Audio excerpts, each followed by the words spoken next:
A distress signal and a call to an emergency hotline couldn't save the Abdullah from Somali pirates. The Bangladeshi-owned bulk carrier was boarded last week, the latest victim of a resurgence in Somali piracy that international navies thought they had previously brought under control.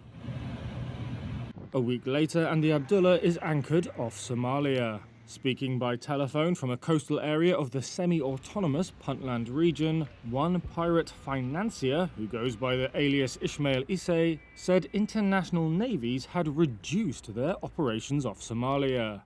That's as, several hundred nautical miles to the north, Houthi militants have been launching repeated drone and missile strikes on international shipping in the Red Sea region since mid-November. Somalia's President Hassan Sheikh Mohamud said that distraction was encouraging piracy. Incidents that took place, it's not higher level, but it can go if we do not stop while it's still at infancy stage.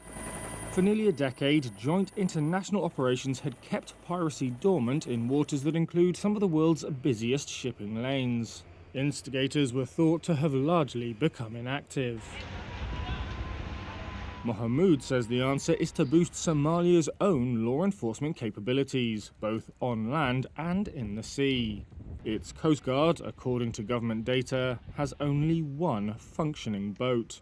The capital Mogadishu, the breakaway Somaliland region, and Puntland also have their own maritime police forces with limited resources. At their peak in 2011, Somali pirates launched 237 attacks and held hundreds of hostages, according to the International Maritime Bureau. That year, the Oceans Beyond Piracy Monitoring Group estimated their activities cost the global economy about $7 billion, including hundreds of millions in ransoms. The current rate of attacks is significantly less. According to data from the EU's anti-piracy mission, EU NAVFOR Atalanta, at least 2 cargo ships and 12 fishing vessels have been successfully seized since November. Over the weekend, the Indian Navy intercepted and freed another bulk carrier after it ventured back out to sea. The raids are piling risks and costs on shipping companies. That includes in terms of additional war risk premiums imposed by insurers and increased demand for private armed guards. But costs to global shipping companies may be of little concern on the Puntland coast.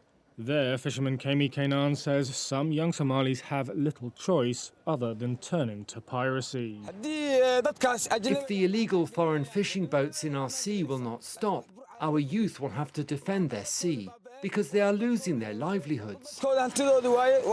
He says when it's a case of a small-scale fisherman competing against international vessels, then, quote, the only option is for them to take up guns for revenge.